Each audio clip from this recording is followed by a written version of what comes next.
Eto, simulan po natin dito sa sitwasyon ni Bongbong Marcos. Lagi nating napag-uusapan yung confidential funds ni VP Sara. O ito, sa tingin ninyo, magkano ang confidential funds ni Bongbong Marcos? Kasi nirereklamo nila yung 150 million na confidential funds ni VP Sara ng Office of the Vice President. Si Bongbong, ano sa tingin ninyo? Sige nga, lagay nyo dyan sa comment section. Huwag nyo rin po kalimutan mag-subscribe dito sa ating channel. Paalala lang po. Sa tingin ninyo, ilan? Lagay po natin. Magkano ang confidential funds ni Bongbong Marcos? Nasa 4.5 billion pesos pa rin ang confidential funds ng Office of the President ngayong taon na parehong amount pa rin kung ikukumpara sa 2025 budget. Ayan, kita nyo.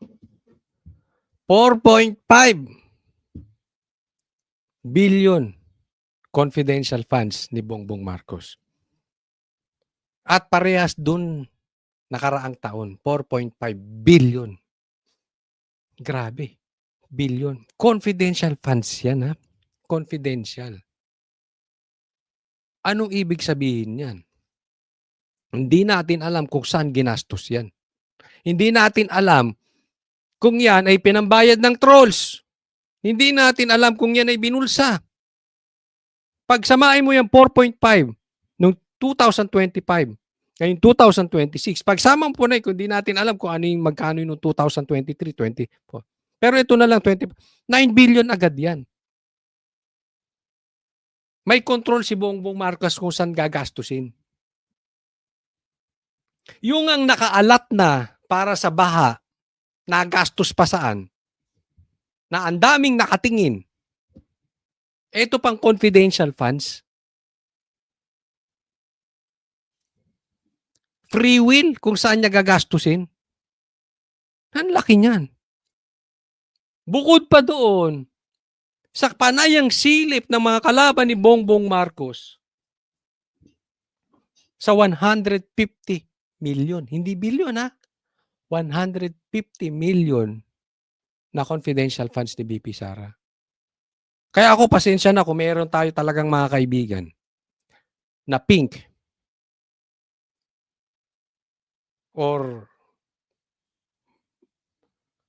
mga dilawan na panay ang puna kay VP Sara, hindi kayo dapat nirerespeto. Mga animal kayo. Kayo mga pink dyan, tingnan nyo yung liderato nyo. Niloloko na kayo nitong mga to. Ayaw nyo kay Bongbong Marcos kaya kayo dilaw, di ba? Ayaw nyo kay Bongbong Marcos kaya kayo pink. Pero yung liderato ninyo, niloloko kayo, tinatarantado kayo. Hindi baling manakaw yung 44.5 billion. Basta masilip si VP Sara. Kaya ito mga lintik na mga pinklawan na ito, wala akong respeto dyan. Na-expose. Ngayong panahon ni Bongbong Marcos, ang daming na-expose na plastic na pink. Kayo ang pinaka-plastic sa lahat. Sa tingin ko, mas plastic pa yung pink kaysa sa pula. Kasi linis-linisan yung mga animal na yan. Kayo mga pare. Kayo mga pare na sumisilip pa dito kay VP Sara. Pambira naman. Ba't di nyo rin silipin si Bongbong Marcos? Di ba? Ako doon sa mga members ng Pinklawan o yung mga naniniwala sa Pink, papayag na lang ba kayong inuuto kayo ng mga leaders nyo? Di ba kayo may pinag-aralan? Hindi ba kayo nag-iisip? Papauto kayo. Ayon kay Budget Acting Secretary Rolando Toledo, sa kabila ng malamig na pagtanggap ng publiko sa usapin ng confidential fund, ang pinakamalaking safeguard anya rito ay ang pagsunod ng OP sa rules and regulations na ipinapataw ng Budget Department at Commission on Audit. And also, per our general provision, we need to report that to House of Representatives and Senate at the same time from the Office of the President. So it will be monitored accordingly. Ang kabuuang confidential fund ng gobyerno for 2026 ay nasa 11.8 billion pesos ayon kay Toledo. So 11.8 ang bilyon ng confidential. Almost half kay Bongbong lang. Ang kasalukuyang usapin din tungkol sa umano'y bonuses ng mga mambabatas, itinanggi ni Executive Secretary Ralph Recto na nag-i-exist sa executive branch. Pagdating naman sa Kamara, nasa 38.6 billion pesos na lang daw ngayong taon ang budget ng lower house na nasa 12 billion pesos ang ibinaba.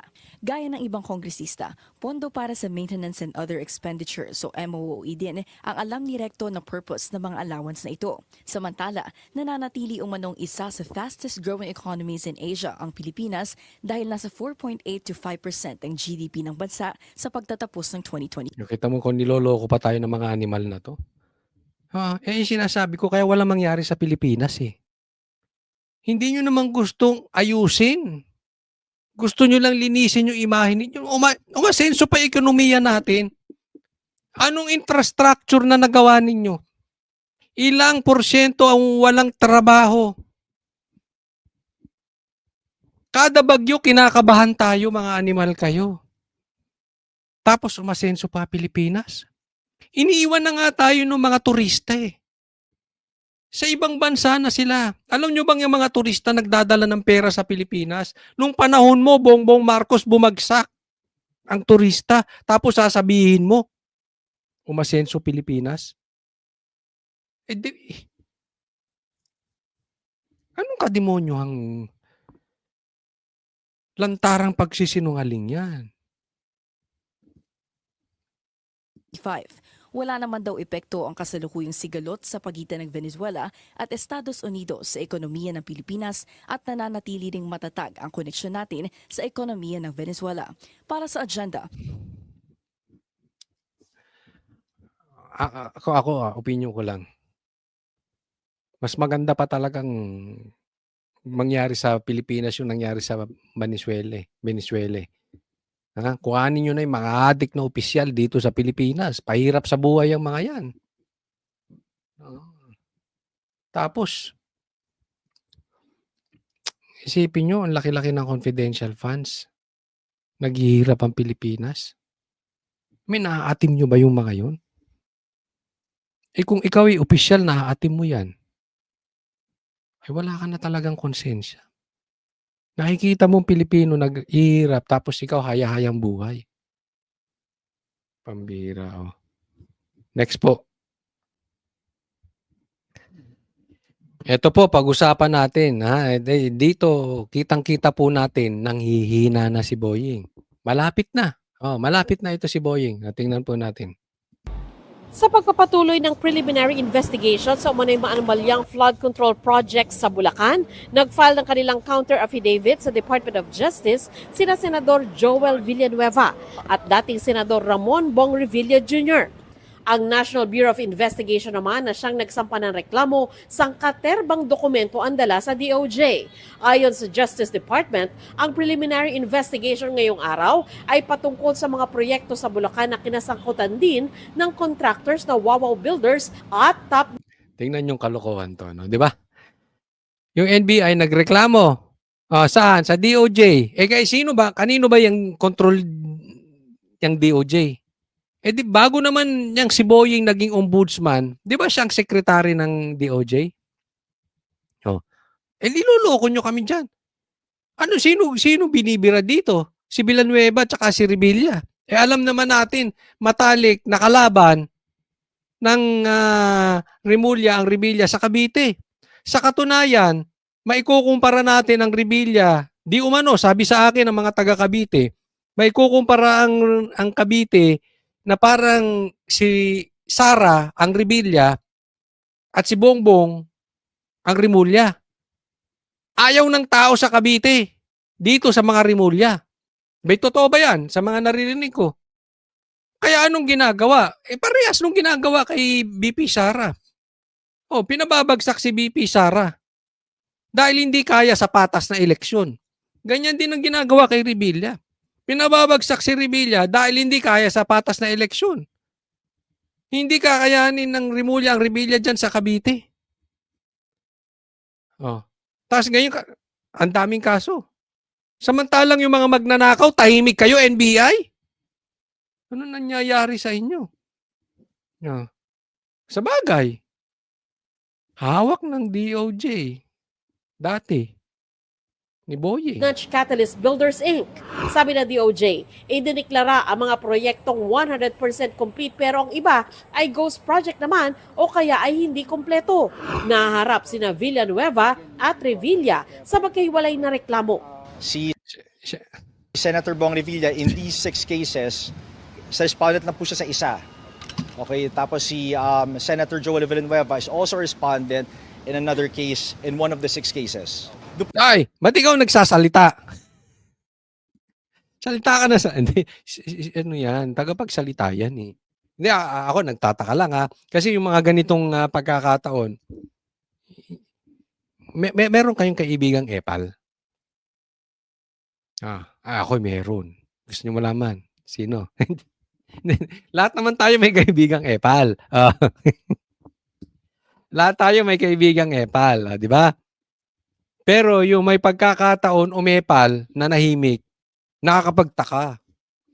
Parang nakajeta. Hindi nagsasalita. Di ba? Yung epal, bida-bida yan. Pag sa isang grupo, halimbawa, sa isang table, sa isang usapin, kailangan siya lagi bida. Hindi po pwedeng hindi magsasalta. Alam ko nakaka-relate kayo. Lagay niyo yung pangalan ng kaibigan yung epal. Diba si Boying hindi nagsasalta ngayon? Diba? Ganyan din nangyari nung kay Bantag, diba? Tapos kay, araw-araw yan. Araw-araw si Boying. Yang nangyari kay Bantag, nangyari kay Tebes, biglang huminto. Tapos nabalita na may sakit. Pero itinatanggi, pero umamin din. Ngayon, ba't di na naman nagsasalita? Boying, relax ka lang. Baka kadidiin mo ng kadidiin sa Revilla, dyan sa Cavite, mauna ka pa. Baka hinuhukay mo yung sarili mong libingan. Kaya kalma ka lang dyan. Hindi mo madadala sa langit yung kapangyarihan mo. Maniwala ka sa akin. SOJ ka dito. Ombudsman ka dito. Pagdating mo sa langit, kung darating ka ron, wala, hindi mo rin pakikinabangan. In one of the 6 cases. Doon po sa 6 na yon, the charges are multiple. So we have direct bribery, indirect bribery, corruption of public officers. We have a violation of the Anti-Graft and Corrupt Practices Act, which is RA 3019. Tapos may violation din po ng the Government Procurement Act, and also a violation of the conduct of bid rigging. Ilagay nyo na yung violation din ni PRRD. Yan din ang tumbok nyo, si Sara din eh. Kasi napabalita na dinalaw nagkita sa ibang bansa si Bong Revilla at si BP Sara. So kaya, alam mo naman, pagka namarkahan kang Duterte, guguluhin ang buhay mo. And in the procurement process. Tig-isa po sila, pero hindi lang po sila yung respondent sa mga kaso na yon. So we have multiple respondents, including DPWH officials. Muli na maitinanggi ni Villanueva na nakinabang siya mula sa flood control projects sa Bulacan. Alam niyo yung nangyayari tungkol sa flood control, kinamumuhian natin for so many years. Yung away namin ni Zaldico, tapos doon sa complaint, 1% daw binibigay ni Zaldico sa akin. So, that's ridiculous.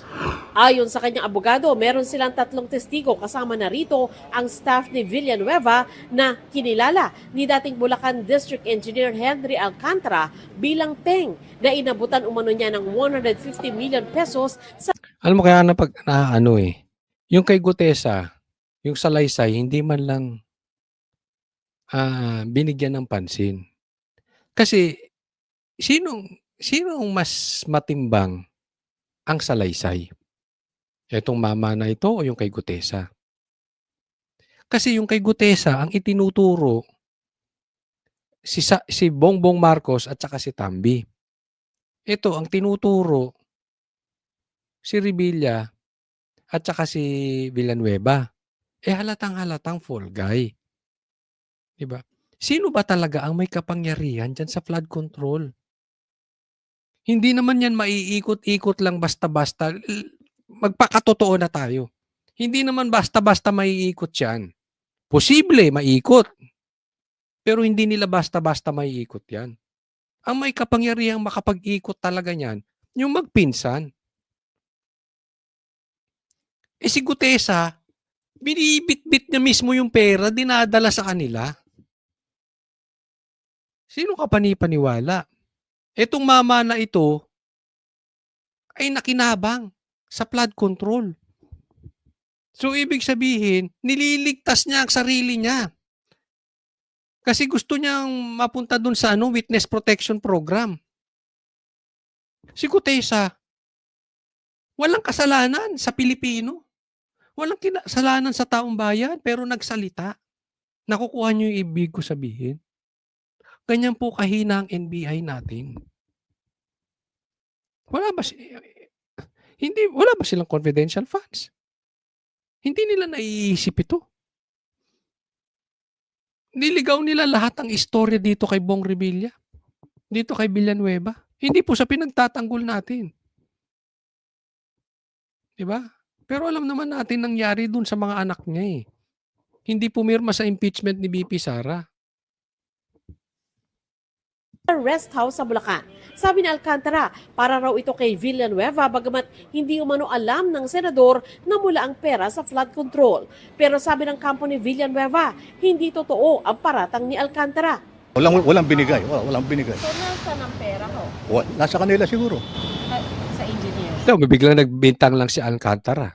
Ang dali magsalita. Pero si Saldico nagsalita. Kinonfirm yung sinabi ni Gutesa. May pictures. First hand. Saan pa pupunta? Si Revilla naman, hindi nagpaunlak ng interview pero ayon sa kanyang abogado, walang basihan ang akusasyon laban sa kanya. Matatandang idinawit si Revilla sa flood control ni na Alcantara at dating DPWH Undersecretary Roberto Bernardo. Ayon kay Bernardo, tumanggap si Revilla ng 25% commission mula sa flood control. Yung mga ganitong complaint na fina-file na walang batayan, para bang final lang, para lang mangharas o mangabala ng isang individual. Totoo naman. Ganyan talaga. Harassment yan. Kasi labang Cavite yan. Tapos may pangarap pa, di ba? Binabanggit-banggit din ni John Vic itong kanyang pagtakbo. Posibilidad sa pagka-presidente. Diba? Doon pa lang sabit na itong magkapatid na Rimulya. Ombudsman, kapatid mo, tas kapatid mong isa tatakbo bilang presidente. Ano yan? Di ba? Anong karapatan ni Boying? Samantalang yung anak niya nadawit pa nga sa droga. So, sa totoo lang, yung mga ganitong complaint, ayon sa batas at sa rules ng evidence, hindi ito dapat paniwalaan. But in the case of you, In short, hindi tatayo sa korte yan. Ang problema dyan kasi sa ombudsman Pagka ipinasok na yan dyan, tapos ipinasok sa ombudsman, tapos na Sino bang ombudsman? Check Bernardo, Di ba?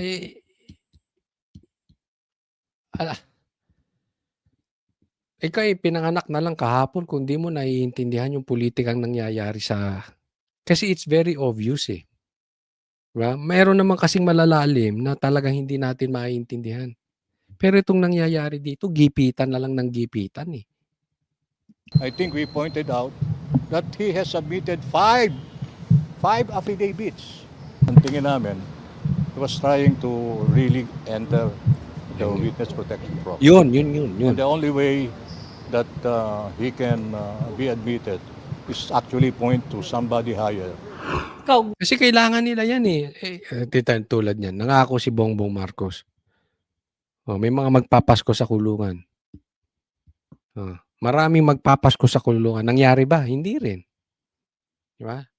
So, kung magpapakulong na rin lang sila, idadawit na nila yung mga kalaban nila sa politika.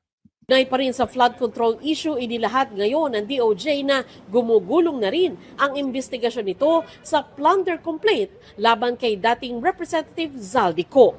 There's an allegation of conspiracy. Of course, the act of plunder could not have been committed by one individual alone. Of course, necessarily, may makasama siya dyan.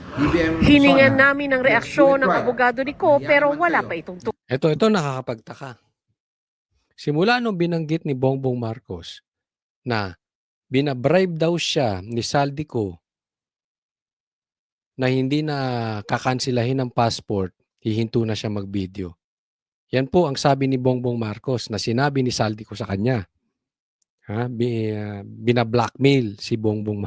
Isipin mo, presidente, ba-blackmailin mo. Ako hindi naniniwala doon. Pero nakakapagtaka. Simula noon, wala nang bidyong nilabas si Zaldico. Hindi na rin natin alam kung pinatahimik to or inareglo na. Kaya hanggat hindi nila kayang pauwiin to si Zaldico, ako ay mananatili. Yun ang aking paniniwala. Inareglo na to si Zaldico. Dapat mapauwi nyo to. Napakidnap nyo nga si Bongbong ay si PRRD eh. Hindi nyo mapauwi yan. Kailangan yan. Kung hindi, nagkausap na yan. Pinatahimik na si Zaldico. Sige, hindi na kita kakasuhan. Hindi na kita pipilitin, makauwi. Tumahimik ka na. Magpasarap ka na lang dyan kung nasaan ka man. Huwag ka na lang magpakita sa mga Pilipino. Hayahay ka na lang dyan sa hotel mo. Magpa-deliver ka ng tubig kung anong gusto mo. Basta enjoy ka lang dyan sa hotel. Next topic po. Bago natin pag-usapan itong patungkol kay Torre, ako naniniwala ako. Kasi may bulong-bulungan. Hindi ko na lang sasabihin. Pero may mga bahong ilalabas ang Revilla laban sa mga dito kila Boying. Posible yan kasi magkakasama yan dyan sa Cavite. Diba? At alam natin, ang baho ay hindi mo matatago forever. Lalabas at lalabas yan. So, yung may nagsabi sa akin, alam mo, ganito, Kotsongali, ganito. Hindi tayo, ayaw natin maging chismis vlogger Pero antayin nyo. Ako naniniwala ako, may hawak na video. Ito si Revilla.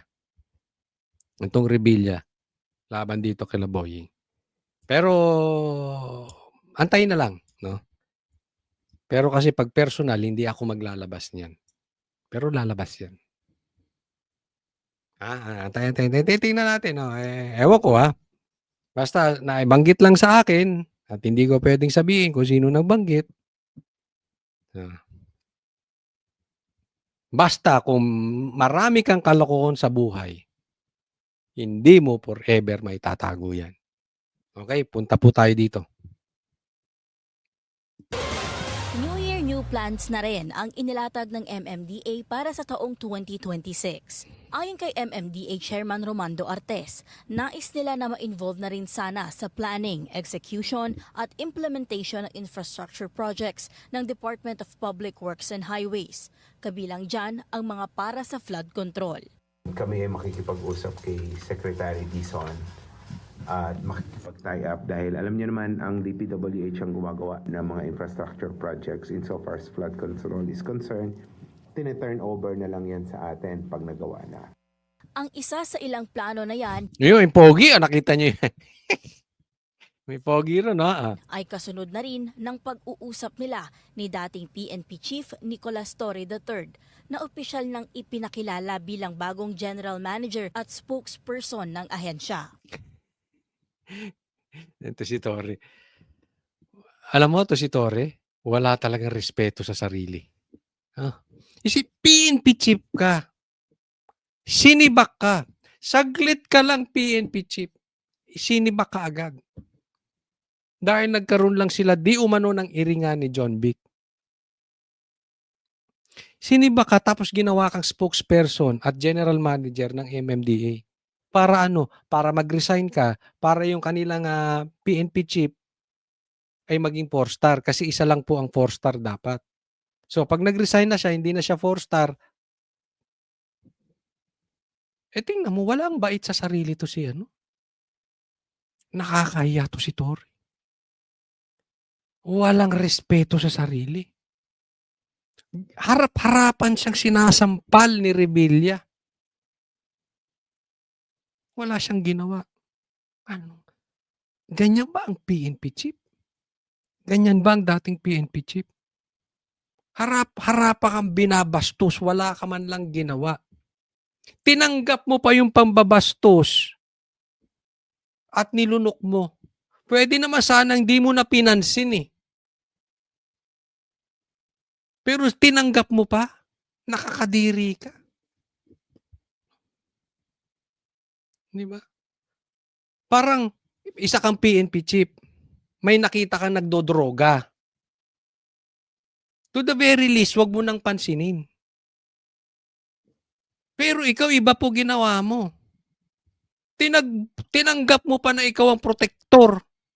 Ikaw pa nagbabantay sa labas habang nagdodroga sa loob. Halimbawa lang po yan ha. Ganyan po walang karespeto sa sarili to si Torre. Sa bagay, yung ipakidnap po yung dating presidente. Talagang itong mama na ito. Hindi ko alam kung balat lang ang sunog dito. Baka pati kaluluwa niya ito, sunog na rin. Ganyan po kalupit tong mama na ito. Basta para sa pangarap. Kahit na yurakan na siya. Kahit insultuhin yung kanyang pagkatao. General Manager at spokesperson ng ahensya. Ayon kay Chairman Artes, 70 to 80% ng operational matters na may kinalaman sa ahensya ay pangungunahan ni Torre. From PNP chief, ngayon tagalinis. Tagalinis ng daan. Metro Aid. Traffic. Pagka may nahuli to, may nahuli sa daan, mag-iingat kayo. Pupulutin kayo sa dahig. Ganyan ang gagawin nitong mama na to. Siya lahat ang magiging in charge and magpapatakbo basically na aming ahensya insofar as day-to-day operations are concerned.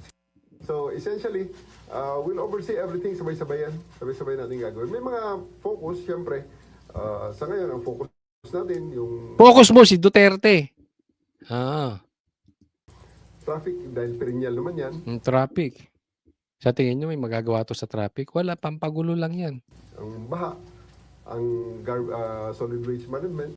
Sa kanilang pag-uusap, ayon kay Artes, bilang dating PNP chief si Torre, traffic management at traffic enforcement ang pinapatutukan nito. Naging traffic police ang naman. Hindi ko inuinsulto yung traffic police pero pambihira naman, Torre. Hindi mo alam kung bakit ka nilagay dyan? Hindi mo alam ang dahilan? Pambihira. Harap-harapang pambabastos ang ginawa sa'yo ni John Vic. Napag-usapan namin unahin yung discipline ng aming traffic enforcers. So, meron kami dito na yung kung tinatawag namin SIIO, yung nag-investigate at nag-observe ng performance ng ating mga enforcers. Yung mga gumagawa ng hindi maganda, sila yung nag-investigate, lalo-lalo na pag may reklamo. At yan ay sila yung nagkakaso. Aminado si Artes na marami na rin ang nakasuhan sa kanilang tauhan at sa ilalim ng pamumuno ni Torre, mas magiging strikto ito at mas magiging maigting ang investigasyon. I-review din daw ni Torre ang mga lugar kung saan pwede pa mag-improve ang pagmamando ng trapiko, katulad na lamang ng Marcos Highway, Commonwealth Avenue, Buong Pilipinas, kailangang improve ang traffic. at iba pa. Naging usap-usapan naman sa social media na tila demotion ang posisyon ni Torre ngayon. Sagot naman ng dating PNP chief dito. Kayo na naman nagsabi niyan eh. Hindi. Tanga ka ba? Hindi, ako'y nagtatanong lang ha. And are you really that stupid? Are you really that naive? Paano ka naging PNP chief? Sinasabi niya, kayo lang Hindi. Karamihan po ng Pilipino yan ang iniisip. Kaya yung sinasabi ni Toring yan, katangahan na yan. Pambihira. Halata, obvious na obvious. PNP chief, gagawin kang general manager ng MMDA tapos hindi mo sasabing demotion. Kung gago. Gaya ng sabi ko, di ba? At the end of the day, the coach is always the one na masusunod, di ba? The government is a very, very big machinery. Isang malaking birokrasya yung gobyerno. At ating presidente ang nasusunod yan, especially sa mga direct presidential appointees. Para kay Torre, Sinasabi niya, presidente nasusunod. Alam namin yan. Pero sinasabi mo yung mga facts. Alam ng Pilipino yung presidente nasusunod.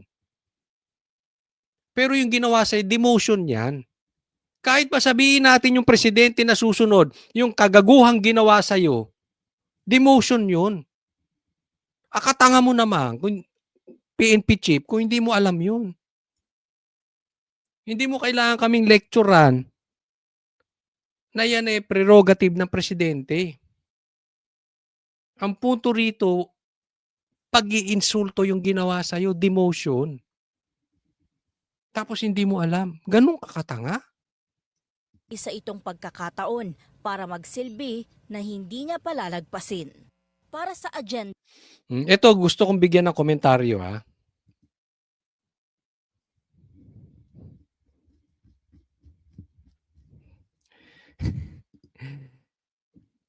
Ano sabi ni Tito Soto? Malinis yung budget pero gusto ni PBB mas malinis pa.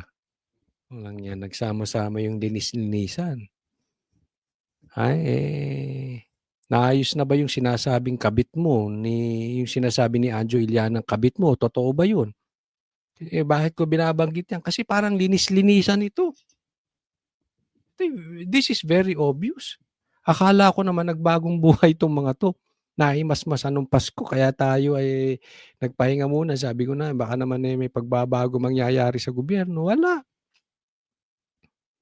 Before, padaplis lang ang banat nitong dalawang magkaibigan, si Tito Soto at si Ping Lacson. Ngayon, hindi. Kumbagat sa bakla, dati, tinatago pa na sila'y bakla. Ngayon, lantaran na. Lantaran na yung pagiging bakla. Lantaran na sila'y kumukuha pa ng lalaki. Parang ito'y bakla na nagpasuso, pero itatanggi na bakla. Para itong bakla na nagdadamit pambabae, pero itatangging pambabae. Ganun ang ginagawa nitong dalawang magkaibigan, si Ping Lacson. Lahat naman kayo dyan malinis. Yan ang sasabihin nyo, lahat kayo dyan malinis. Ako napagtaka talaga. Magkano kaya ang pakinabang nito si Tito Soto sa ghost projects? Grabe to. Hindi ba to nahihiya? Dahil may mga matitinong Soto, ha?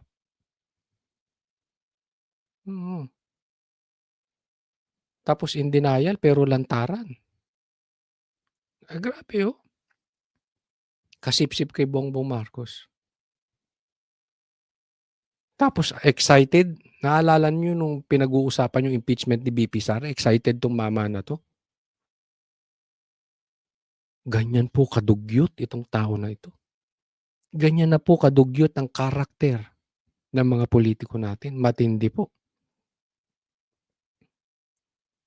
Kaya nakakasama ng loob itong nangyayari sa Pilipinas. But anyway, maraming magbabago ngayong 2026. Ang lupit na ito. Inaresto to si Pokis. Pero, ako sa tingin ko bagamat ito'y nakakaasar, nakakasakit ng damdamin itong ginagawa ng gobyernong ito, ito is a good sign. Bakit kanyo? Pag-usapan po natin. Kinakababahalan natin ay bakit yung mga taong nagpapahayag ng mga damdamin, nagpoprotesta dahil dito sa mga matinding korupsyon na ito ay kinakasuhan, hinuhuli, inaarestong tulad ko. O yan. Sabi ko nga sa inyo, ito ay mistulang blessing in disguise. Ito ay parang good news para sa atin lahat. Dahil alam naman natin na itong gobyerno natin gumagalaw ng pailalim. Merong tumatalon sa bangin, may mga ganyan eh. Merong biglang tumatahimik. Hello, Saldi ko, nasan ka na? Merong biglang tumatahimik ng ganon, di ba? So, biglang nag-iiba ang istorya, binabago ang istorya, pero itong kay Pokis, hindi nila maitatanggi. Ito'y galaw ng administrasyon ng bangag. Ito'y televise, ito'y nasa balita, ito'y hindi maiwasan na kahit na mainstream media nakakampi nila, kailangan nilang ibalita. Nakita natin na ang bangag administration desperado na. Pikon na. Itong pag-aka-aresto kay Pokis, nilathala na sa buong Pilipinas ang pag-amin. Malapit na ang katapusan na itong si Bongbong Marcos. Dapat ang kinakasuhan na aresto yung mga taong nagnakaw ng bilyon-bilyon, yung mga kumuha ng pera na instead sana sa mga flood control para mawala ang baha. Ayun ang inaasam na inaantay natin na makulong, mapanagot, pero wala. Yun nga ang nakakapag dito, nakakasar na nakita ninyo. Yung mga nagsasalita, yun ang inaaresto. Okay, pero yung magnanakaw, haya-hayang buhay. Ang sarap. 'Di ba? Oo, nagbabayad pa dito, may tubig dito, nako, ano ba yung tubig? 'Di ba? Sila haya-hayang buhay. Ang sarap ng buhay nila. Pero yung mga nagsasalita, yan ang pinipigilan. Etong mga kakampi nila. Etong mga pinklawan, kaya nakakabwisit. Wala nang inatupag kung hindi Duterte. Duterte at Duterte na lang. Inciting to sedition ang usapan. Bakit? Hindi. Ang dami ng gugulo. Ang daming gustong pabagsakin ng gobyerno. 'Di ba? Yung mga NPA, yung mga makakaliwa. Bakit hindi yan yung mga rebelde, hindi yan yung pagtuunan nyo ng pansin? Ay sa bagay, parang kakampi nyo na eh. 'Di ba? Ano sa tingin ninyo? Kakampi na ba ng gobyernong ito etong mga NPA? Etong mga makakaliwa, etong mga komunista, etong mga magugulo? Tahimik sila ngayon kasama ang pinklawan. Ito po, I have nothing against Catholic Church. Pero kahit Katoliko ngayon, yung mga pare, hindi man lahat, marami tahimik. Kayo yung maiingay dati.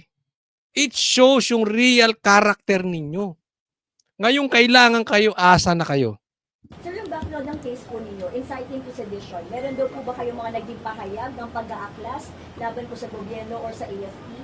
Ayun na nga yung inciting sedition is parang nanghihikayat ng sedisyon na pabagsakin ng gobyerno. Hindi ho namin ginagawa yon sa gobyerno. Kami lamang ay nagpapahayag ng damdamin, matinding puot, galit ng mga tao, na tulad ninyo, tulad natin lahat, tulad ng mga pulis. Kaya alam nyo mga kababayan ko, huwag po tayong titigil, huwag tayong papatakot. Ito'y tinatakot to eh.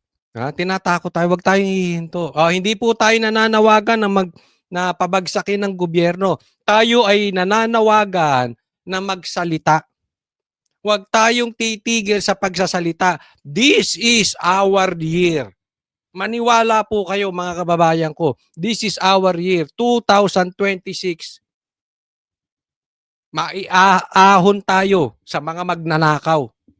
Ang higit sa lahat, I'm very confident na maiaahon tayo dyan sa mga lintik na mga adik na yan. Konti na lang, mga kababayan, konti na lang. Huwag tayong papatakot. Dire-diretso. Hindi to sedition. Hindi to inciting to sedition. Tayo ay nananawagan na ipagpatuloy ang ating pagrereklamo sa gobyerno sa mapayapang paraan. Dahil marami pang susunod dito kay Pokis. The more nyong hinihinto ang isang bagay, the more nyong ginagamit ang inyong kapangyarihan at pang-aabuso sa inyong kapangyarihan, meron tayong nababalitaan, marami pang susunod sa sundalo, sa kapulisan. Anong gusto nyo? Anong mas gusto nyo sa pulis? Tahimik? Sunod lang ng sunod? Sa sundalo? Kahit alam adik, sunod lang sunod? Ako'y nagtatanong lang, ganun ba gusto nyo sa mga sundalo natin? Tanong lang, anong sa tingin ninyo? Pero meron talagang napipikon. May mga susunod dito kay Poki. Tulad ng mga sundalo, na nararamdaman natin yung yun ang paglapastangan ng mga taong pinagkatiwalaan natin, ng mga taong binoto natin, na pagsilbihan tayo, pero sa halip, tayo ay winalangya. Ninakaw nila yung pera ng taong bayan. Yun ang gusto nating mapanagot. Ang bigyan ng justisya. Is it true, sir, na nakikayat kayo sa militar na mag-aklas po sa pamamalaan? Hindi, wala tayong mag-aaklas. Hindi po pwede yun. Yun, masasabi natin mag-aaklas, babagsakin ng gobyerno, talagang seditious yun. Pero hindi nang ginagawa, hindi ko ginawa yun. Yun yung ginagawa ng United People's Initiative yun. Pero General, ano daw po yung naging context? Bakit po kayo kinasuhan ng inciting to sedition? Yung sinasabi nila, yung mga post ko raw na destabilization, nanggugulo sa gobyerno, mga ganon. Pero wala naman yung talagang mag-aklas, labanan ng gobyerno, papagsakin. Wala naman ganon. Ayun, ito usapin yan. Ha? Bakit daw siya kinulong? Yun ang tanong. Bakit siya inaresto? Okay? Destabilization. Alam nyo ba yung salitang destabilization? Yan na parating sinasabi ni Claire. Kayo ba yung magtitiwala pa dyan sa lintik na Claire na yan? Dati, galit na galit siyang kay Bongbong Marcos. Ngayon, kulang na lang. Himuri ng tubig. Himuri. Ba't ba tubig ako na? Himuri ng ang tumbong ni Bongbong. Konti na lang. Di ba? Pambihira, Hindi po destabilization kapag nakikita mo yung pagnanakaw tapos magsasalita ka doon sa nakikita mo. Hindi po destabilization yun. Yun po ay karapatan na nasa sa saligang batas. Ang problema, kampi-kampi kayo dyan. Pag nasasaktan kayo, dahil tubig, ayan na naman si Tu. Pag kayo'y nasasaktan, huwag niyong pinapa-aresto. Alam niyo kung bakit? Lalo kayong nahahalatang pikon. Tinatamaan kayo. Nasasaktan kayo. Ulitin natin ang pagpo-post sa Facebook ay hindi destabilization. Ito ay paglabas. Ako'y iniengganyo ko po kayo. Mag-post kayo sa Facebook. Wag natin pababagsakin ang pamahalaan. Dahil kung ang pamahalaan ay talagang magnanakaw at wala ng tiwala ang taong bayan, hindi natin sila kailangang pabagsakin. Babagsak sila ng kusa. Bakit? Sila mismo mau-overdose. Mau-overdose sila sa kanilang kagahaman, sa kapangyarihan at pera. So hindi po tayo nag-e-encourage pabagsakin ng gobyerno. Ako'y naniniwala, mas masakit ang pagbagsak nila pag ang langit ang gumalaw. Tayo, ini-encourage ko lang kayo, tuloy. Hindi po destabilization yan. Tuloy niyong isigaw yung laman ng puso ninyo sa mapayapang paraan. During the arrest, sir, nakaramdam ba kayo na parang may na-violate sa rights po? Hindi naman dahil of course binasahan ako ng Miranda rights pag aresto sa akin sa airport, sa terminal, binasahan ako ng CIDG ng aking mga karapatan. So unfortunately, yung karapatan na yun nakalagay doon ay I am entitled, I have the right to counsel or legal counsel or legal assistance. Unfortunately kanina hindi nakapasok yung mga lawyers namin kaya nagkaroon ng konting commotion doon. Binahasahan pa ng Miranda rights. Eh sinasabi sa Miranda rights, nakalagay po 'yan sa batas, eh meron kang karapatan sa abogado. Eh hindi mo naman pinaharap sa abogado, bigla na lang ano, Tory style, eh, 'di ba? Doon ka na magpaliwanag, wala abogado. Ganon ang style, binitbit lang. Pero pasalamat din 'to, ha? Pasalamat. Si Pokis kasi kung ang umaresto dito at PNP chief pa si Torre.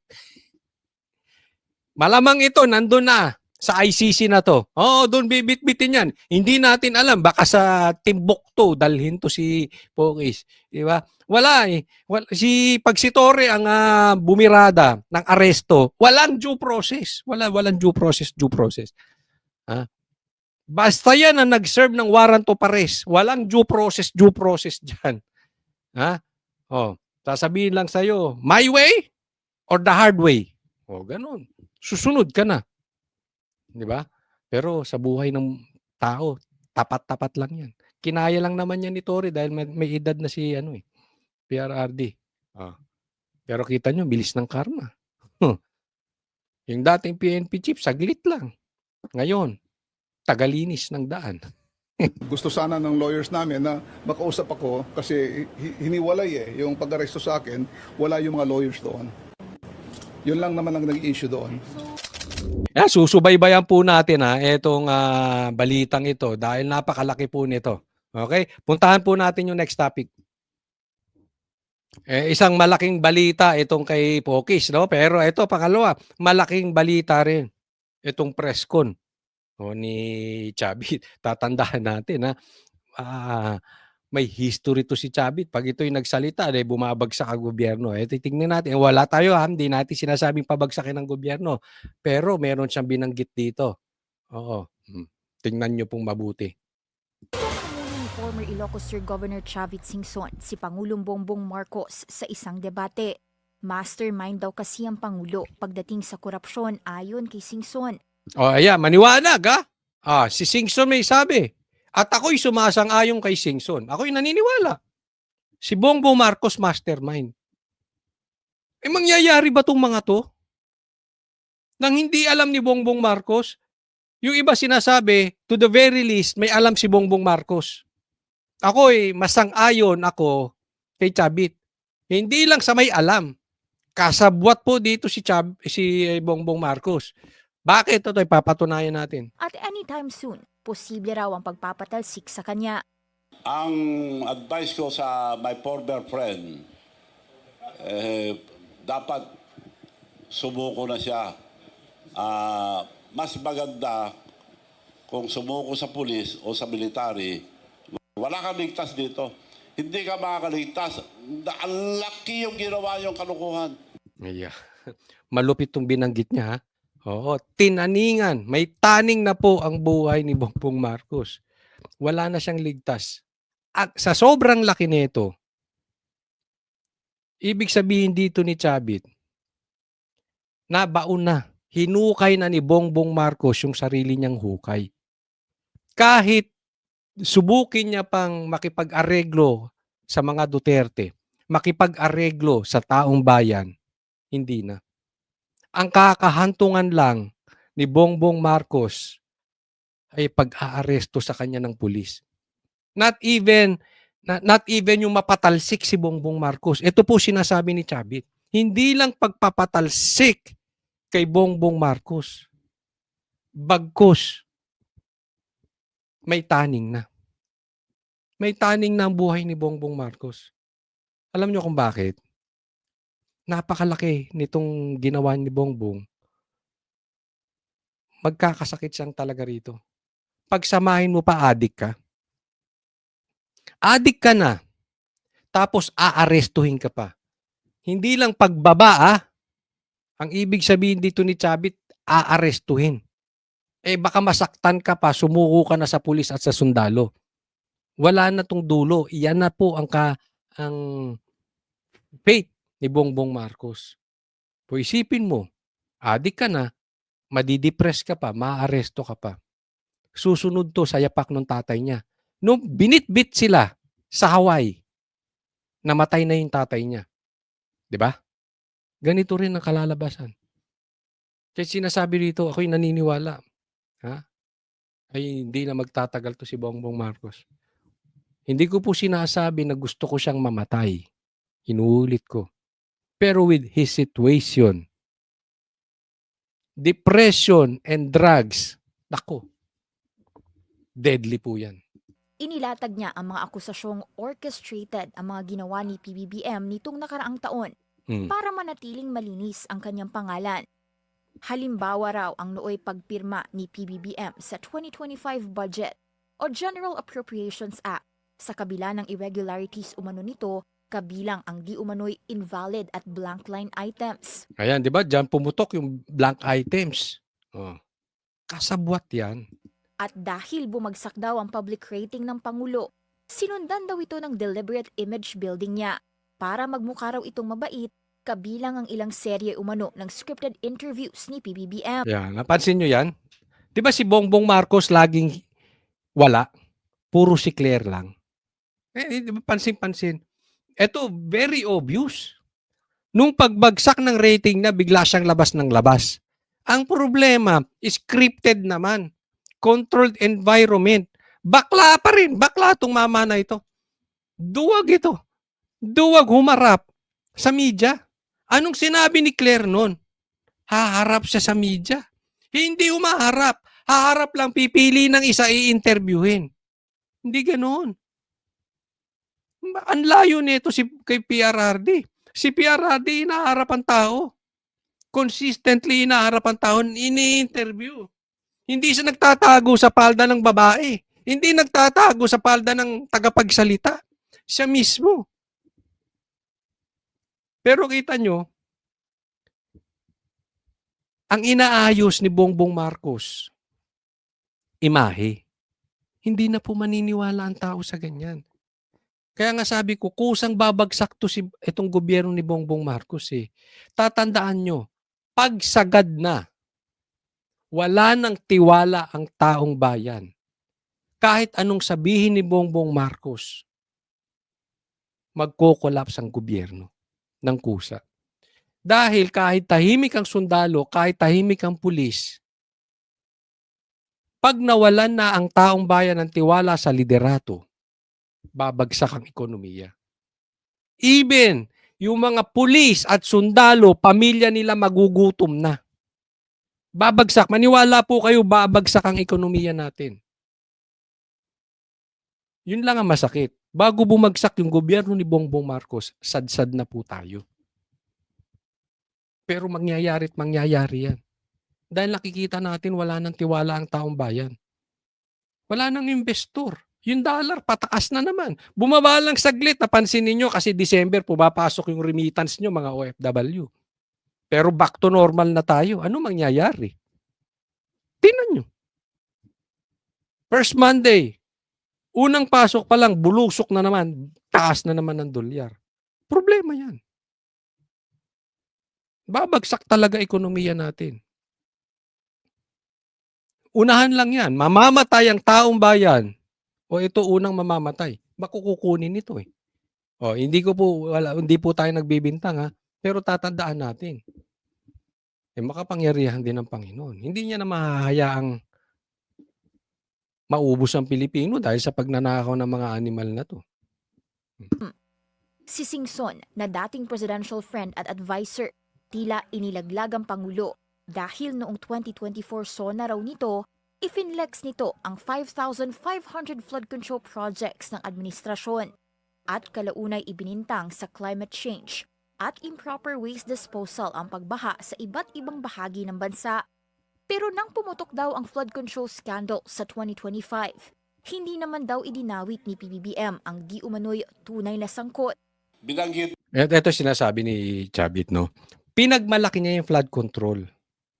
Tapos, nung siningil siya ng nature, ng bagyo, nagbaha, yung punot dulo ng problema na si Tambaloslos, yung kanyang pinsan, hindi naman niya kinastigo. Hindi naghahanap talaga ng solusyon si Bongbong Marcos. Or hindi niya talaga mahanap ang solusyon kasi kasabwat siya. Anong punto ko rito, mga kababayan? Yung sinasabi kong pagbagsak ng tiwala, kahit anong pangakong gawin ni Bongbong Marcos, isipin mo pinagmalaki mo yung flood control projects. Tapos bumagsak. Tapos hindi mo inaayos ng maayos. Eh di wala talagang tiwala ang taong bayan. Mauuwi tayo sa puro pangako, pangako, pangako, pangako, pangako, pero ang Pilipino gutom, gutom, gutom, gutom. Anong kalalabasan? Kahit anong sabihin ni Claire, kahit anong sabihin ni Tito Soto, kahit anong sabihin ng mga Rimulya, ang taong bayan hindi na magtitiwala. Si Martin Romualdez, naimbestigahan ba? Di pa up to now. Dahil pinsambuho niya ito, kasama niya, mastermind. They're both mastermind. So up to now, ni investigasyon wala. Humarap na noon si former Speaker Martin Romualdez sa ICI at bahagi siya ng pinakakasuhan sa Ombudsman. Kasunod ng mga aligasyon tungkol sa pagtanggap ng di umano'y kickback sa infra projects. Una nang ibinahagi ni Singson na talamak daw ang tila maanumalyang proyekto sa Ilocos Region, ang balwarte ng pamilya Marcos. May mga paborito raw itong kontratista, pero kapag sinilip ang mga proyekto ay tila ghost o substandard naman. Hindi lang si PBBM ang inatake ni Singson. Si Palace Press Officer at Secretary Eric Castro, dati na raw attack dog ng Pangulo, pero kalaunay inappoint naman bilang USEC. After 13 days lang, yung last na banat niya kay BBM, after 13 days, Claire Castro was appointed USEC of the Presidential Commission Communication Office with a budget of 2.4 billion. Nagbago na. Attack dog pa rin, pero tuta na ni Marcos. Yan. Ay, nako. Si Claire, alam mo, si Claire, siya lang ang nakikinabang. Kasi yung banat ni Claire is not really effective. Lalo pong nasira, sa totoo lang, lalong nasira si Bongbong Marcos. Lumabas po si Bongbong Marcos na duwag. Tapos, anong meron kay Bongbong kung hindi trolls? Kasi si Claire hindi naman umaarting USEC eh. Hindi rin siya umaarting abogado. Ang arte niya troll. So, in short, nakikita nyo ba? Kasi kung effective ang pagtatanggol ni Claire kay Bongbong Marcos, hindi lalagapak ang trust rating ni Bongbong. Lagapak pa rin. So in short, wala ding silbi si Claire. Pero si Claire may kinita. Pwede siya nakinabang. So yung taong bayan, yung pera ng taong bayan na pinambayad kay Claire, nagamit ang taong bayan. Hindi rin nakinabang si Bongbong. Sino lang ang panalo? Si Claire. Panalo yung vlog niya. Pinapanood siya. May sahod pa siya. Eh malamang may bonus din yan. Eh pagtanggol mo yung ganyang kahirap. Ano yan? Hero ba? Si Darna ba yan si Claire? Para ipagtanggol niya yung ganyang kahirap ng libre? Ng maliit lang ang bayad? Wag nga tayo. O, sinong na? Yumaman. Siya lang. Agarang sagot ng Malacanang. Tila pinipilit na lang daw dumihan ng mga nagawa at plano ng Pangulo. Alam na raw ng taong bayan ang pagkakaiba ng isang totoong makabayan sa isang gusto lang iangat ang bansariling kapakanan. Hindi raw nagpapakabayani si PBBM ayon kay Castro at obligasyon nitong linisin ng gobyerno. Pero dahil marami na raw naaapektuhan sa aksyon ng Pangulo, tila may mga gumagawa na lang daw ng mga kwento para ibagsak siya. Yan ay matapos hindi makinabang at hindi mapagbigyan ng iilan sa kanila, kaya raw pinipili ng mga ito manira. Una nang isiniwalat ni Singson ang pag-atras sa suporta sa Marcos administration, sa kabila ng pagtulong nitong manalo si PBBM sa eleksyon. Tila kinalimutan na raw kasi siya ng Pangulo at hindi nabigyan ng director-level position ayon sa kanyang mga pahayag noong 2025. Tiniming ng dating gobernador ang kanyang mga paratang sa 2026 sa pagpatak ng 40 years matapos ang ouster ng ama ni PBBM na si Marcos Sr. noong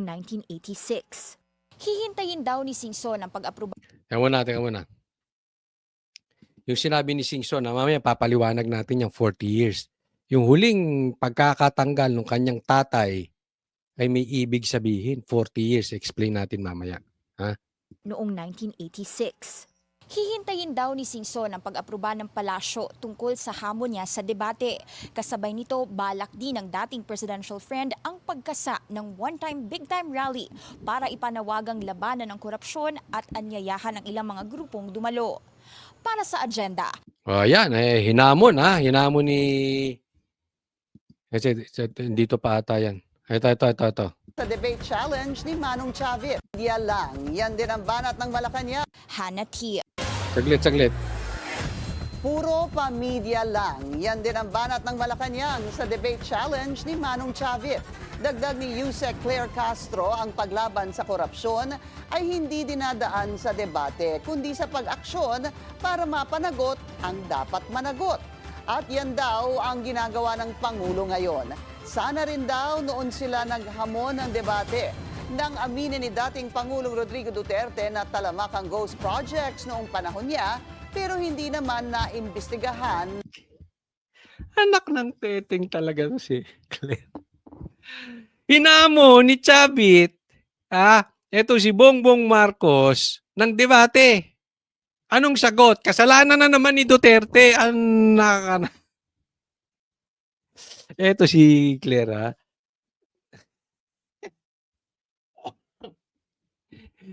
Halatang halata. Di ba? Nakarinig na kayong magsalita ang abogado? They make sense, di ba?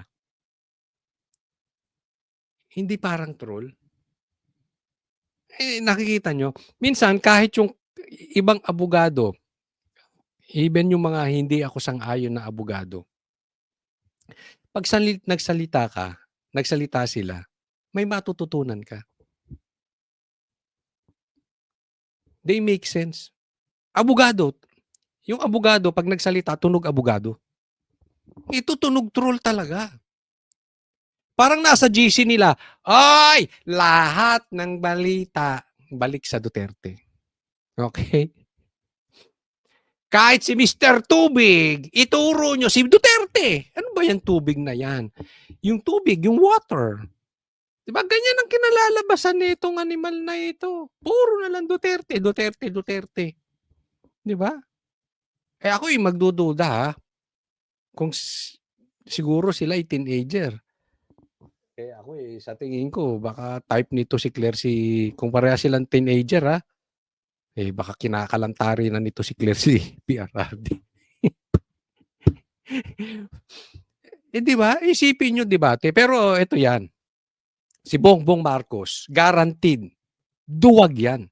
Duwag sa debate yan. Bobo Hindi po tayo naninirang tao. Totoo to sinasabi ko, bobo si Bongbong Marcos. Bakit? Sunog ang utak. Dahil sa droga Okay? Hindi natin iniinsulto yung mahihina ang utak. Pero si Bongbong kasi kasalanan niya. Durog ang utak Sunog ang utak niyan si Bongbong Marcos. Kaya nga hindi nga makapag-create ng sentence yan ng binabasa Hindi makapag-create yan ng sentence na may sense na hindi binabasa. Uutal-utal. Sunog ang utak Kaya nga nabalita itong Venezuelan president si Maduro. Oo. Maraming nagsasabi bakit naman ginawa ng US yun. Pero sa katunayan, ako hindi ko man alam itong totoong nangyari. Hindi naman tayo aral dito. Pero marami akong napapanood na talagang mas gusto ng Venezuela yung nangyari. At kinuha yung kanilang presidente. Bakit konektado sa drugs? Trump, Amerika, kailan mo kami tutulungan sa mga adik na opisyal ng gobyernong ito? Diba? Sabi nila marami bakit daw inano yung soberanya ng Valenzuela. Ikinabuti ng taong bayan Isipin mo, dinaya. Nangyayari ba sa Pilipinas yan? Dinaya ang eleksyon. Yung presidente connected sa droga. Total may EDCA rito, Trump. ba't hindi ka naman gumalaw-galaw? Kuhanin mo na. Bago pa kuhanin ni Lord. Etong mga adik na opisyal. Kasi bakit ka naman kasi mag-uupi opisyal na mahilig ka sa droga? Hindi ko rin naman maintindihan itong mga animal na to. Di ba?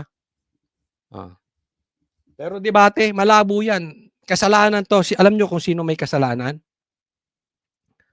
Kaya ayaw lumaban ng debate. Kasalanan ni Cayetano yan. Pinahiya. Nilaspag. Niyurakan sa debate. Tinapak-tapakan si Bongbong Marcos. Last niyang debate yun, ayaw na. Hindi na siya pinayagang magdebate. Siguro, pag pumayag ng debate ito si Bongbong Marcos, magsisuicide si Lisa at si Boying. Hindi na nila malalaman kung paano ipagtatanggol si Bongbong Marcos. Kaya over there, dead body, hindi matutuloy ang debate na yan. Malabo yan. Kaya anong style? Sisi sa Duterte. Ni Mrs. Tubig. ni Mrs. Tubig. Si Claire Castro. O, next topic po tayo. Ito po, tingnan natin. Tingnan nyo to. Ito yung sinasabi natin patungkol sa 40 days. Kasi sabi, number 40 in the Bible means completion and a start of new beginning. O, totoo yan. Kasi 1986, 60 years old si Marcos Sr. Tapos after 40 years, 60 years old na rin ito si, tama ba 60? Hindi ko mabasa eh. Babasahin ko. 1986, 68 years old si Marcos Sr. nung natanggal. 2026 is exactly 68 years old na rin si Bongbong Marcos. At posible matanggal. At ako'y naniniwala this will happen. Hindi ko pinatatanggal ha. Pinipredict ko lang po ang posibilidad. And sabi dito, history is repeating itself. Bakit, kanyo? Kasi sobra na po. Hindi ko alam kung paano pa matatagal. Kung hindi dahil sa mga pare, kung hindi dahil sa mga pinklawan na walang paninindigan, bagsak na po si Bongbong Marcos. Na posibleng ikatanggal niya. Hindi ko pinapatanggal, posibleng ikatanggal niya. Kaya ako'y naniniwala ito'y mangyayari. Pero saan pa ba pupunta? Doon na rin eh. Bakit? Hindi na maiwasan. Yung baho nito, nangangaliwasaw na. Parang nanunuot na yung baho. Diba? Ano bang ibig sabihin nito? Sa Biblia kasi, yung 40 years, remember that, nung si Moses, nung inalis sa Egypt, yung mga Israelites at dadalhin sa Promised Land, it took them 40 years bago makarating doon dahil pasaway. Pasaway itong mga Israelites bago nakarating sa Promised Land. At 40 years, 40 days, nung pinako ang Panginoon at siya'y nabuhay muli, bago siya umakyat sa langit, 40 days. And also, nung nag-fasting, ang Panginoong Jesus natin, na remember that, nag-fasting siya 40 days. Tinukso siya ng dyablo. So marami pong ganyan sa Biblia.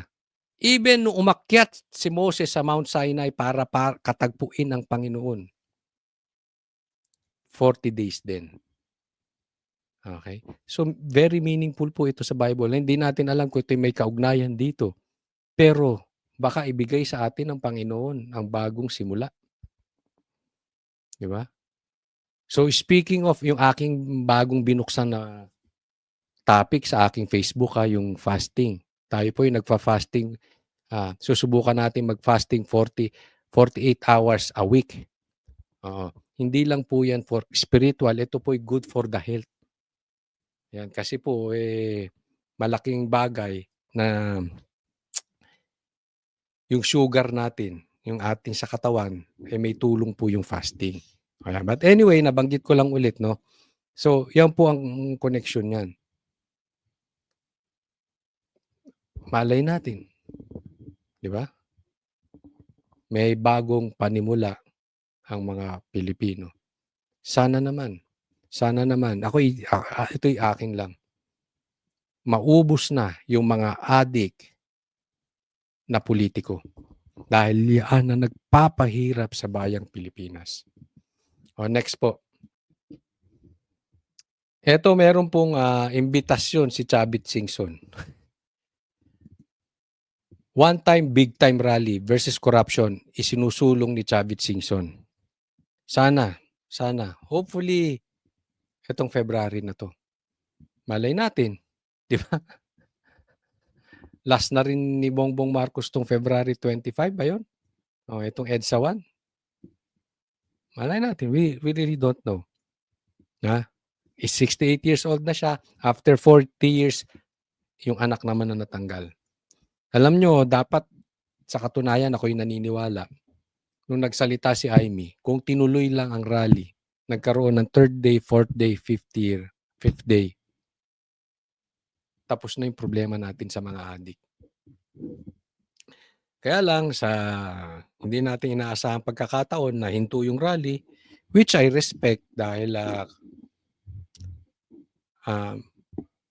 siguro yun ang pinahintulutan ng ating Panginoon, malay mo, baka ngayon. Ngayong February 25, or di ko alam kung kailan man ito pinaplano ni Chavit Singson na rally, pero supportahan po natin.